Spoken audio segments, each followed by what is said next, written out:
Welcome back to Random Romania. I'm here at the Picture Hotel in the centre of Bucharest, curiously near to the National Bank of Romania, which is part of the story you'll find out shortly. So this is our guest, Joshua, and he's come here from Spain, all the way from Spain. And I'm just going to let him explain his story, really, because I don't think I need to ask questions. He's told me the whole story, so I'm going to just let him explain it. So over to you. Why you want to move here, what's interesting for you here, what your business is, all this kind of stuff. Just Sure. Talk away. So everything kind of happens as a happy accident. I'm an American. I've lived all over the world. I've moved to many different places for work. I work with coins and banknotes, buying and selling both old and new issue coins that you can get anywhere around the world. At the moment I live in Spain. Before that I lived in Colombia, and before that I lived in other places. And now I live in Spain, wife, kids. We originally moved out of Colombia. A new government had won the election. We wanted to move someplace better. Spain, for a lot of reasons, is and became better for us, but at the same time, there's a lot of restrictions in living. For example, we understood when we moved there, buying a home would be easier, that there were certain government benefits, that it would have been a much simpler life, and that's just not the case. And it seems that in questions of cost, in questions of quality of life, and in questions of raising a family, Romania seems to have a lot of benefits. It's kind of a hidden secret in Europe, so it's something that I think we're going to take advantage of here in the near future. Can you give some specific examples of the kind of barriers and things you hit in Spain? There's a small joke that we have. If you buy a house, you can't change the door without the government's permission. You want to buy a home, okay. Spain, Italy, Greece, many places in the European Union, you can buy a home, what I would consider fairly cheap, below 50,000 euros. But in Spain, you buy that home, you can't actually make any renovations or changes without the government's approval. And being Spain, let's say the capital of bureaucracy, you could be waiting 3 or 4 years before you even get a stamp on a piece of paper that allows you to go into your own home and make changes to it, change walls, I'm not talking about completely demolishing a home. I'm just talking about renovating a facade. So those are things that we want to escape. I mean, at that point, there's just no freedom. The other thing is, in Spain, people live in fear of the tax agency. I mean, when I say they live in fear, I had to send some guy 20 euros to go do a shipment, to send me a package. And he says, in the concept on the bank statement, put food for Christmas. What? It's 20 euros. Listen, I don't want to get bothered by the tax office. I mean, I could talk about this for hours, but those are just some examples that, you're not free if you don't live in freedom. And how did you discover Romania, and what led you to Romania in the first place? So everybody knows that since 2001, with the European Union and so on, all the countries have changed their currency within the European Union to the euro. There are some currencies that currently maintain sovereignty. The Deutschmark you can still exchange at the Bundesbank. The Austrian shilling you can still change. The Dutch gulden you can change, but there's some limitations to it. And Romania, having entered the European Union in 2007, they're still, like Poland, have still maintained their currency, the lei. And it's actually a pretty unique case, because you have a country within the European Union, so I don't have any border coming in from any other European country. You have a totally different monetary system. And within the European Union, you have a monetary system of banknotes that are polymer, which are those plastic notes. They're not regular paper notes like in the US or in the EU. They're absolutely beautiful. They're some of the most beautiful banknotes in the world. So I said, yeah, listen, I have to go to Romania and get them. I'd like to go. I've never been, and one thing led to another, and that kind of opened the door to discover and find out that, hey, this is kind of like a hidden secret here within Europe that most people don't know. The West has one idea of what Romania is, but then when you actually get here, you discover something totally different. So what's your plan to kind of move your business here, or base your business from here? So at the moment we have our company in Spain. I'd like to open a secondary company here in Romania. I don't want to put the carriage before the horse. Open a secondary company, because as a foreigner, I can't buy land, or I can buy a home, but there's a bit of laws and there's a bit of rules to that. But a company, as a separate entity, can. So I would probably not probably, I'm going to most likely have to create the company and use that company to buy the land and buy the home. And then at that point, start making some decisions where, when we would move, how we would move, so on and so forth. Okay, we've got a number of, I think we've got probably 1,000 or so Romanians that regularly follow our channel. Right. If you want to say anything to them about what you do and contacts you're looking for, or any kind of networking opportunity, it's probably worth mentioning that, because I'm always surprised by the people we have lurking in our follower base. Well, first of all, if you're a numismatist, if you understand what that word means, which is somebody who collects or buys and sells or does anything with collectible, both new and old coins and banknotes, reach out to us, absolutely, because if this project does take off the way it needs to, we're going to definitely need people here who understand both what it is to live in Romania and understand what numismatics are. Not everybody, it's something you're born with, practically. And my advice to anybody this sounds interesting, the best way I could tell people to save money, I'm not a big fan of the banks or anything like that. Uncirculated coins and banknotes, the ones that are just in the street, the ones that you can normally get, save all you can. Save them, keep them in pristine condition. Don't clean your coins, don't do anything like that. And those, recent, especially in the last 20 years, collectible coins and banknotes have followed inflation in value. So, because everybody in the U.S. is complaining, well, we're losing 7% a year, for example. We're losing 7% a year on our money. Well, yeah, but in numismatics you don't. And you made me think of something. So, for example, the Romanian notes, the ones that are no longer in circulation. Yeah. One assumes that when they did the print run, when they were in circulation, they printed way more than they'd ever need. Probably, yeah, as usual. Yeah. Yeah, and that's a different subject. Yeah. And there's the stocks of those things. Do you know how many they've got left? Or? I don't know, but I'd like to buy them all. If that material still exists, because that scenario exists in many countries where when they demonetize the current banknotes and coins and they bring in the new family, what do we do with the old stuff? What stays in the bank usually gets burned. There's nothing, you can't save it. But what's not in the bank, you sell them to collectors. But if you have any, please don't hesitate to contact us. The more the merrier. Yeah, you can if you're actually interested in this subject and want to get involved, because we've been talking quite a lot about how we can collaborate together on one thing and another. Get in contact in the comments, and I'll drop you an email you can contact me on, and we can continue the conversation on there. Right, do you want to explain what these are and why they're interesting? Well, there's just something I brought to share a little bit of piece of Romanian history. Is a 1,000 lei banknote from 1945. It says March of 1945, but this was after actually the Second World War had ended. It's in pristine condition. If anybody has notes like these as well, these have become very collectible. Where did this one come from, if I'm allowed to ask? I bought this from a Polish dealer. Right. I bought this from a Polish dealer, but I'm sure he had good connections here. And what would you pay for something like that? In that condition, 50, 60 euros. Really? Yeah, but usually you don't see them as nice. They're worth 5, 6 euros. They have writing on them. There were a lot of them that got stamped, but you never know. Surely with this polymer money, because I don't see how going into the future, whatever kind of currency we're using, it's all going to get digitized at some point, right? I would agree. So even if it's a proper decentralized digitized money or some government digitized money, banknotes and coins are probably going to be a thing of the past to some extent. Right. Which means that ultimately they're not going to be any more, so they'll get even more rare. Is this true? Is this a widely held view in your world? Yes, and well, there's several views, because what's happening now, for anti-counterfeiting purposes, is that the world is moving out of paper money into polymer money. Mm-hmm. So everybody wants to get on polymer money while it's still early, because, the first issues are always the ones that are the most valuable. And they want to get out of paper because it deteriorates, it gets ugly, and it's just, we've been using paper money now for 200 years, and, the banknotes, after a few years, they get destroyed in circulation.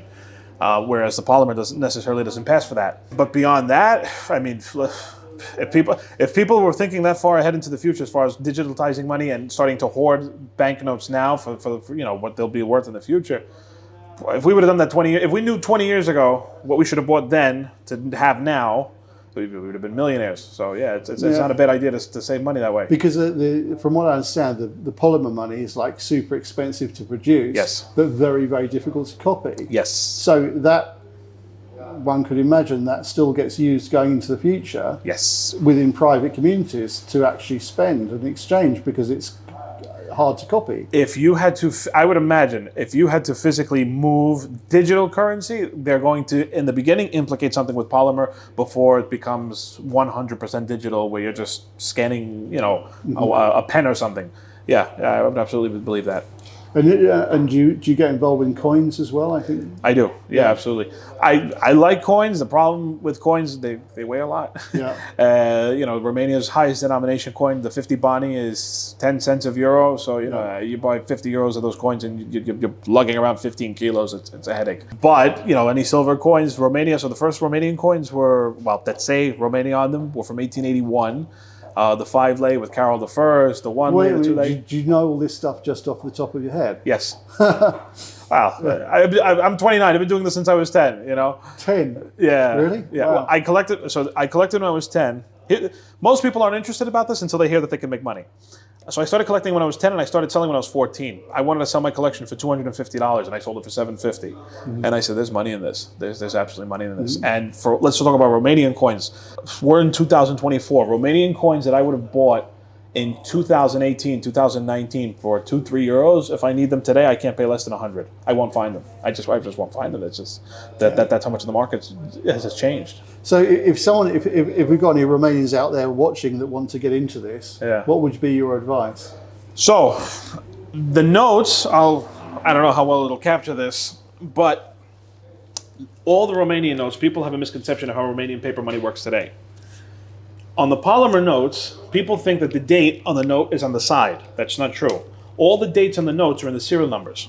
The first 2 digits of every serial number is the last 2 digits of the year. So in this case, for example, this note is 102. That means it's from 2010.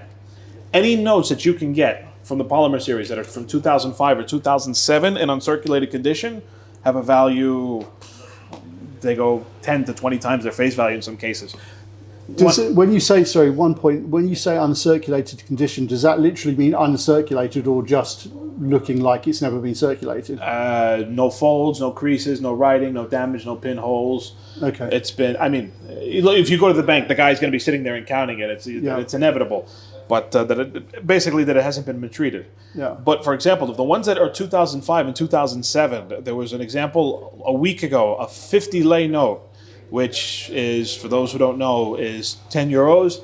From the number it started with 05 at 2005, sold for $159 in an auction in the United States. Yeah. So lots of people would be going through their wallets now. That's the idea. And the other thing too to also look out for in paper money, low numbers where it's 0001, 00. A single or a double digit note can sell for 10 times its face value in any condition. So. Well, any currency. Any currency. Just absolutely. low serial numbers. Exactly. Okay, well, that's super interesting. I'm fascinated by the whole thing because I've been in business all my life, but it's really unusual to find something completely new that I was completely unaware of the market. I thought this was a small scale hobby for a few people, but I didn't realize it was like this international trading network. So anyway, good. So on to something else about Romania. In terms of the property you're looking for, what kind of deal are you looking for really with that? It's got to be green. It's got to be 2 hours from the airport. And what I mean by green, I mean mountains. As an American, when you say mountains, I'm thinking like mountains with like snow on top and it's all rock. But no, basically land that you can farm and land that you can live in.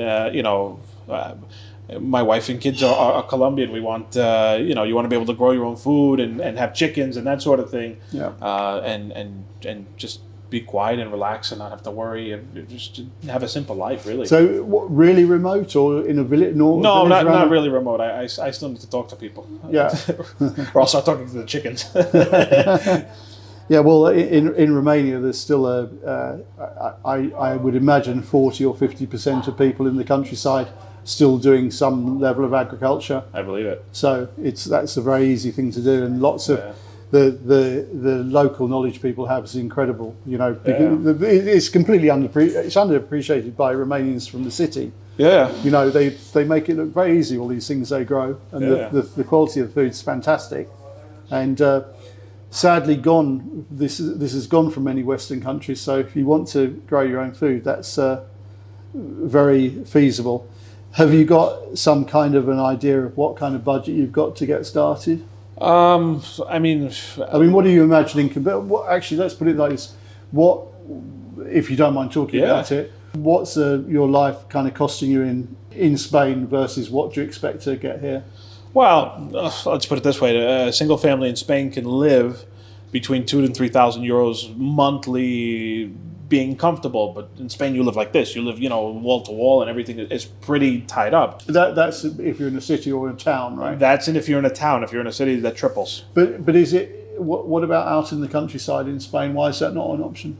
Because it's all regulated. In other words, let me put it this way: first of all, if I want to take 100,000 euros and I want to buy that type of environment, that type of living situation in Spain, my options become limited. I have to live somewhere where I'm an hour or so away from a hospital, or I'm living somewhere remote. That's one problem. The second problem, I could buy something that's abandoned, but it's not going to be livable. And in order to make any changes to it, I need permission. And if I don't have the permission, because literally, I've heard stories like this where, okay, I bought a house, I was going to change a wall, or I was going to make a change, and then national police shows up or civil guard shows up and says, where's your paperwork? And if you don't have it, they shut you down. Mm-hmm. And they put tape around it and you can't go back there. So it's, what freedom do you really have? Yes. Yeah. Interesting. Well, it's not, from what I've seen, it's relatively, the building work I've done here has been relatively straightforward. It's still bureaucratic, but you're not going to have these kind of problems, The two questions, one was, what's it costing you in Spain, which you kind of covered, and then what are you expecting to find here? Well, I'm expecting to spend the same amount of money, but I'm expecting to get 10 times the quality of life. The problem with Western Europe is... What do you mean quality of life? Expand on that. I want to breathe clean air. Yeah. I want to eat fresh food. I want to. Spain has, in the list of cleanest waters in the world, Spain is number 19 on the list. It's like American water. It's full of pills that somebody took 6 months ago, and it got flushed through the system and chlorinized and so on and so forth. Yeah. The food is, a lot of it, not all of it, but chemically injected, it's a different form of life. I'm not. The budget, let's put it this way, to spend 2,000-3,000 euros a month in 2024 is just a way of life if you have a family, and more. And most people in the Western world are spending a lot more. But to be able to spend that and breathe fresh air and eat fresh eggs and fresh meat and so on, that's priceless. Yeah, it's pretty much what many people say they want to find here, and they find here. So another thing I've got to ask you: this is your first time in Romania, right? Yeah. So what are your first impressions? It's got a lot of potential. I've only been in Bucharest. I haven't seen anything beyond that. The food has been fantastic. The people have been absolutely wonderful. Landing, you see farmland. You see farmland in a scope where it looks like there's a major road, and then there's so many houses, and then it ends, and then the major road continues. To be honest, it's quite exciting. It feels like it's getting in early on something, and that's something. Look, at the end of the day, and this is the truth, and I think a lot of Westerners are starting to realize this. Owning your own home, having your own place to live, you've solved 80% of life's problems, because you solve two things. And having it paid off. Having it paid off. Yeah. One, you never have to worry where you're going to live ever again. And two, you solved the majority of what's going to be your retirement. Yeah. Because now, if you're 40, and I'm only 29, but if you're 40 and you're thinking, okay, in the West, retirement now is at the age between 65 and 67. And you say, well, I bought my own home here in Romania. That part is settled. Now I have to figure out how I'm going to be able to eat and live between 65 and 100. Well, I've got 25 years to figure that out. But, food, you can spend 25 years learning how to cultivate, how to farm, how to raise chickens, and so on. It's not impossible. Mm-hmm. You have the time to do it, and at that point, that's a level of peace that in the West we've really forgotten. Yes. Well, people spend so much time working and just dealing with all the crap they have to deal with day to day. They don't have time to think about these things. I've always felt that you can strategically plan here much more realistically than you can in the West. You can in the West if you're super rich. 2 million and up. The other thing is, and the other point I will make, Romania to me, and maybe I've already said this, it's like Europe's best kept secret, because it is absolutely nothing as the West has portrayed it. Not the people are not what the West has portrayed. The attitude, the air, it's a lot, because in the West, people still think this is the year 1990. Yes. And then they had a lot of negative implications. Romanians don't realise this, a lot of them. You know, then you come here. I keep telling them, but I'm glad someone just off the cuff says it, because you guys don't it's not don't realise what you've got, really. Yeah, you know, you mention Romania and people make whole sour faces, and it's, you know, and then you come here and you say this is Europe's best kept secret. You know, if this got the same amount of attention, you know, as Romania got the same amount of attention that countries like Portugal and Spain and the south of France have gotten, it would be a totally different world. Okay, well, that's really cool. Thank you very much for that interview. Really interesting, and no doubt we'll carry on talking, because I'm interested in this thing. You know? It's a very cool thing, and we'll probably be back with an update. When are you coming out here again? You're here for a few days now. Yeah, and then figuring about a month. In about a month's time, yeah. So maybe we'll do an update video with some more stuff on the money. Yeah. What's this one?